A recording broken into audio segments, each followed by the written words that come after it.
सूबे के पूर्व मुख्यमंत्री सह भाजपा विधायक दल के नेता बाबूलाल मरांडी ने कहा कि तिसरी और गांवा की अर्थव्यवस्था ढिबरा यानी माइका स्क्रैप पर टिकी हुई है। क्षेत्र की एक बड़ी आबादी ढिबरा चुनकर व कोड़कर और इसका व्यवसाय कर अपना जीविकोपार्जन करती थी, लेकिन राज्य की मौजूदा जन विरोधी हेमंत सोरेन की सरकार ने ढिबरा चुनने, कोड़ने और इसके व्यवसाय पर नकेल कसकर गरीब मजलूमों के हाथों से रोजगार छीनने का काम किया है।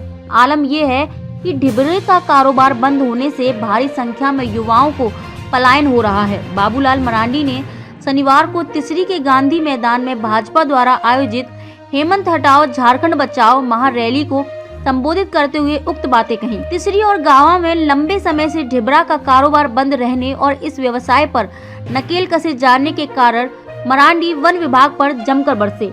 वहीं उन्होंने सूबे की मौजूदा हेमंत सरकार पर भी खूब निशाना साधा और हेमंत सोरेन की सरकार को जन विरोधी और निकम्मी सरकार करार दिया। मरांडी ने कहा कि मुख्यमंत्री हेमंत सोरेन को ये समझ में नहीं आता है कि किस क्षेत्र के लोग किससे रोजगार कर अपना पेट भरने का काम करते हैं। तिसरी और गांवा बाबूलाल मरांडी का घर और क्षेत्र है, तो इस क्षेत्र को टारगेट पर सूबे की हेमंत सोरेन की सरकार के इशारे पर वन विभाग ने ढिबरा कारोबार पर नकेल कसकर गरीब मजलूमों के आगे से रोटी छीनने का काम किया है। ढिबरे का कारोबार बंद होने से 1 लाख से अधिक लोगों के हाथों से एक बारगी काम छिन गया है। उन्होंने रैली में हजारों की संख्या में मौजूद मजदूरों और ग्रामीणों से आह्वान करते हुए कहा कि आप लोग समझेंगे कि बाबूलाल मरांडी के भाषण से ढिबरे का कारोबार चालू हो जाएगा, तो ऐसा नहीं है।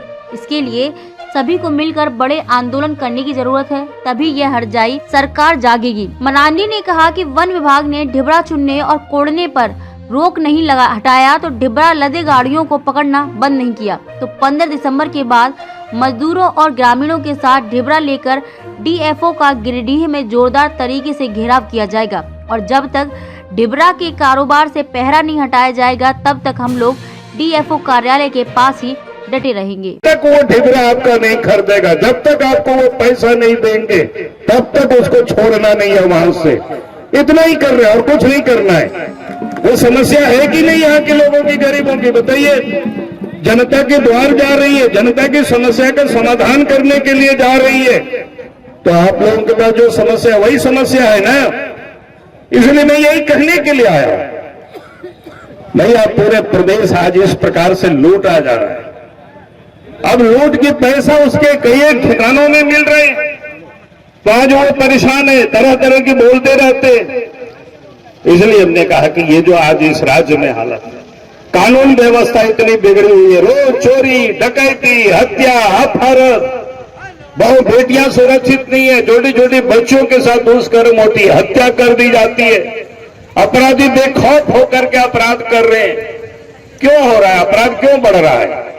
इसलिए बढ़ रहा है, पुलिस का काम था चोरों को पकड़ना, पुलिस का काम था अपराधियों को पकड़ना, पुलिस का काम था गुंडा बदमाश को पकड़ना और जेल में डालना, उनको सजा देना। लेकिन आज पुलिस वो सब काम नहीं कर रही है। पुलिस क्या काम कर रही है? हेमंत सोरेन के लिए पैसा वसूली में लगे हुई है। ढिबरा से कहां पैसा मिलेगा, बालू से कहां पैसा मिलेगा।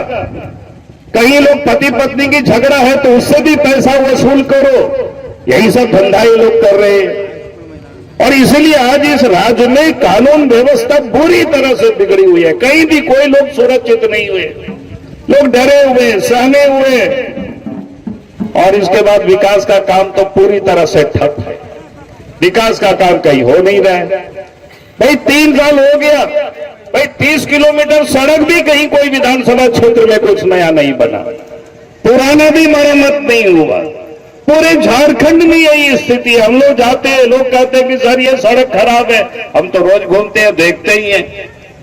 मनसाडी जाने वाली सड़कें कितनी खराब है, ककनी जाने वाली, सब जगह बनी जितनी भी सड़क, लोग आते हैं, वहां के कार्यकर्ता आते हैं, वहां की जनता आते हैं, मिलते हैं, दया आता है। भाई 3 साल में कोई एक और पुलों हम लोग नहीं बना पाए। अब याद करिए, जब इस देश में, अब प्रदेश में भारतीय जनता पार्टी के नेतृत्व में सरकार थी, तो सड़कें भी बन रही थी, पुल भी बन रहा था और सारे कुछ ठीक ठाक चल रहा था। लेकिन जब से ये सरकार आई है, सब काम धाम बिल्कुल ठप, खाली कमाने में लगे हुए। आज ये लोग कहते हैं हम लोग लड़ करके झारखंड लिए। भाई आपने कब लिया? खाली लूटने के लिए तो कर रहे थे।